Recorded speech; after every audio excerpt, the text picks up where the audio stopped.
নবীজি সাল্লাল্লাহু আলাইহি সাল্লামের কদম মোবারকের দাম এত বড়, আল্লাহ পাক রব্বুল আলামিন তাকে যখন আরশে আজিমের মেহমান করলেন, আলমে নাসুত আলমে মালাকুত সব পার করে আল্লাহ পাক রব্বুল আলামিন যখন তাকে তার মেহমান বানালেন, এই মেহমান করে নবীজি সেখানে গেলেন।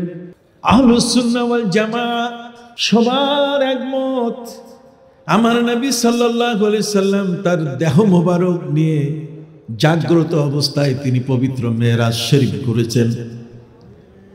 পবিত্র মেরাজ শরীফ হয়েছে নবীর জাগ্রত অবস্থায়। অতএব নবী করিম সাল্লাল্লাহু আলাইহি ওয়াসাল্লামের দেহকে পোড়াবার মতো ক্ষমতা কোনো আগুনের হয় নাই। তার মাঝখানে আল্লাহর আরশ পর্যন্ত যেতে কোনো বাধা তার জন্য আসতে পারে নাই, বরং আল্লাহ পাক রব্বুল আলামিন ট্রাফিক কন্ট্রোল করে সব বাধাকে দূর করে দিয়ে এই জমিন থেকে আরশে আজিমের তাকে তিনি মেহমান বানিয়েছিলেন। আরশে আজিমে সেখানে তিনি আল্লাহর এত কাছে চলে গেলেন। সুম্মা দানা ফাতাদাল্লা ফাকানা কাবা কাউসাইনি আও আদনা, নিকটে যেতে যেতে এত কাছে চলে গেলেন তিনি আল্লাহর। কোন কোন তাফসিরে বলা হয়েছে যে আল্লাহ তাআলা নবীকে নিজের কোলে নিয়ে নিলেন। এটা সুবহানাল্লাহ বলবেন না? এটা দরবার শরীফের মাহফিল, সুবহানাল্লাহর আওয়াজ তো আরো বড় হওয়া দরকার। যেখানে নবীর মহব্বত নাই, যে মাহফিলগুলোতে নবীর প্রেম নাই, ভালোবাসা নাই, সেখানে চিৎকারে কান বোতা হয়ে যায়। কি কোন ঠিক কিনা? যেই জলসাগুলোতে সভাগুলোতে নবীর প্রেম নাই, মহব্বত নাই, সেখানে চিৎকারের আওয়াজে টিকা যায় না। আপনারা একটু জোরে আলহামদুলিল্লাহ সুবহানাল্লাহ বলবেন না? ফজিলত আপনারা জানেন। আমি খুব সংক্ষিপ্তভাবে আমার মূল আলোচনার দিকে আমি যাচ্ছি। বিষয়টি আপনাদের জানা দরকার।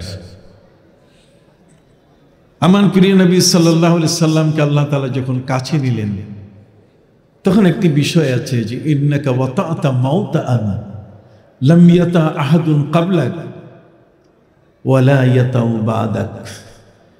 হে নবী সাল্লাল্লাহু আলাইহি ওয়াসাল্লাম, আপনাকে আমি এই আরশে আজিমে যেখানে নিয়ে আসলাম, আপনি যেখানে আপনার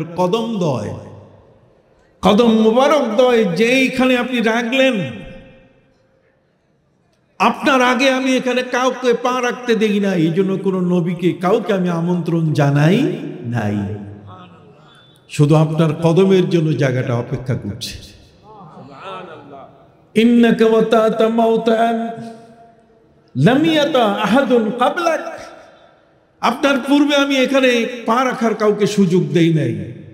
ওয়ালা ইয়াতাউ বা'দাক, আর আপনি যখন পৃথিবীতে ফিরে যাবেন, তখন যে জায়গায় আপনার কদমের ছাপ আছে সেখানে আর অন্য কাউকে পা রাখার আমি সুযোগ দিব না। অতএব আপনার পায়ের ছবি আরশে আজিমের গায়ে, এটি বিশাল একটি স্মৃতি চিহ্ন। জরবে সুবহানাল্লাহ। এটা কি বিশাল স্মৃতি চিহ্ন, প্রিয় নবী সাল্লাল্লাহু আলাইহি ওয়াসাল্লামের কদম মোবারকের চিহ্ন আরশের গায়ে, আর নবী ইব্রাহিম আলাইহিস সালামের কদমের চিহ্ন এই জমিনে কাবা ঘরের 21 হাত দূরে। ওয়াত্তাখিযু মিন মাকামি ইব্রাহিম মুসাল্লা, মাকামি ইব্রাহিমের কথা এখানে বলা আছে।